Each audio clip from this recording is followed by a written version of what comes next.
Officials are now openly admitting to counting disqualified ballots in the Pennsylvania Senate race. It is open defiance of the state's Supreme Court, which instructed them not to do this on November 1st. And Democrat Bob Casey refuses to concede the election to Dave McCormick as the $1 million recount gets underway this week.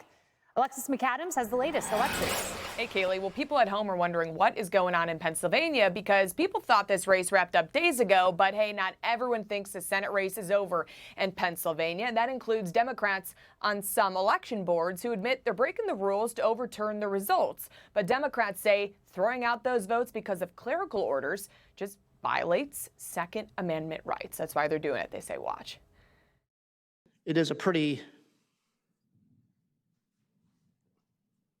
stupid thing to not count someone's vote simply because they didn't, date an envelope for a ballot when we know specifically for that person when it was printed. We have a pretty good approximate date of when it was mailed to them. Can't just change things according to the Supreme Court, but it comes days after the race was called for Republican Senator-elect Dave McCormick after he beat out incumbent Democratic Senator Bob Casey. But Casey will still not concede days later. So now this week, the race is heading for a recount, and it's going to be expensive, you guys. It's going to cost taxpayers $1 million.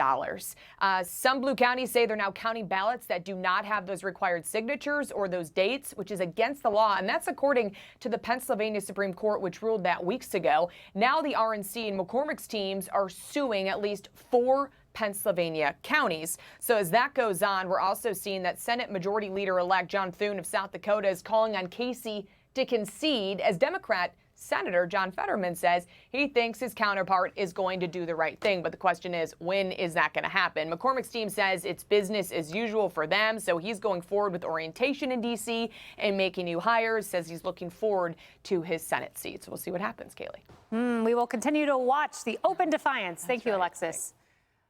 Look, I cannot get over this story. And John, this is not a good look for your home state. These are Democrats. I want to make this clear. Democrat election officials in 4 counties saying, we do not care what the Supreme Court of Pennsylvania says. They said it November 1st, do not count ballots missing a date or within an accurate date. They literally say openly, we do not care. So they're not only defying a court, but a court that is 5-2 Democrat to Republican. Going on the first segment, we should get some Philadelphia Eagles down there and make them count the votes. They'll get it right way better than these county commissioners. Well, look, this is illegal. It is illegal under Pennsylvania law. The Pennsylvania Supreme Court has said you should count only ballots that are signed and in the right envelope. But more importantly, it's a violation of the federal Constitution. This goes back to Bush versus Gore in 2000. One county can't use a standard to count votes that other counties aren't using. That's actually, if you think about it, every time they count one of these illegal votes, they're depriving a legitimate voter of their vote. So this is actually something for Donald Trump's Justice Department to get in on. They can actually investigate and prosecute these people for depriving people of their voting rights in Pennsylvania, my home state. I do not know why some minor county official in Pennsylvania thinks it's their right to violate the voting rights of everyone else in the state. So that's fascinating that you see a role for the federal government, that you see a role for DOJ. Emily, I want to underscore how brazen this is. I cannot imagine actively defying the law and saying it out loud, but let's bring in the Bucks County, Pennsylvania commissioner. Here's what she had to say. I think we all know that precedent by a court does not matter anymore in this country. Say what? People violate laws anytime they want. So for me, if I violate this law, it's because I want a court to pay attention. There's nothing more important than counting votes. What about abiding by your state Supreme Court? Totally. I mean, I thought we solved this issue, right, a couple hundred years ago with a certain Supreme Court case. This was, I agree with you, the audacity is so mind-boggling, and also the lack of intellectual grasp on what the underlying issue is, which you are exactly right. If they care about election and vote integrity, then they would see the colossal illegal act that they are actually doing. So for the Bucks County council member there, as we said earlier, or as we saw earlier, when he said it is stupid to not count a vote. No, sir, it is unconstitutional and criminal to count that vote. So to me, the answer lies squarely, of course, with the eventual Supreme Court and the DOJ stepping in. But it saddens me that in the interim, everyone in Pennsylvania has to be subjected to it. And by the way, the Senate is answering too. They're saying, no, we're not going to seat this person, by the way. Like, it is so blatantly illegal. Everyone is color commentating here exactly the balls and strikes as they see it. It is so clear. It is so obvious. And yet all it is doing is taking time away from the actual duly elected senator. And it reminds me, by the way, of what Kamala Harris did when she was AG of California, when, remember, the citizens of California brought their own proposition. It overwhelmingly passed. And she just said, it's unconstitutional. I'm not going to defend it. It wasn't unconstitutional. She didn't defend it. And that wielding of the law is criminal at a minimum. You know, let's bring in the gray lady, the esteemed New York Times. You know, guess what their headline is? I'll let you guess. No, we'll actually pull it up for you. In Pennsylvania, the election litigation continues with a twist. Okay, the twist is defying the Supreme Court of the state of Pennsylvania. And then you've got CNN. I love when there's friendly fire. CNN calling out the New York Times. Here's Andrew Kaczynski on what they're really saying. Is this twist that they're defying the state Supreme Court in ways that benefit Bob Casey? Let me answer your fact check, K-File. Yes, Harris.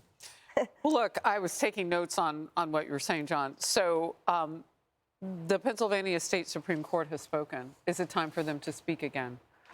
You don't just get to ignore it. The U.S. Supreme Court can get involved. We've already seen that happen. But how far does this really need to go? You mentioned that the state Supreme Court in Pennsylvania is 5-2 Democrats.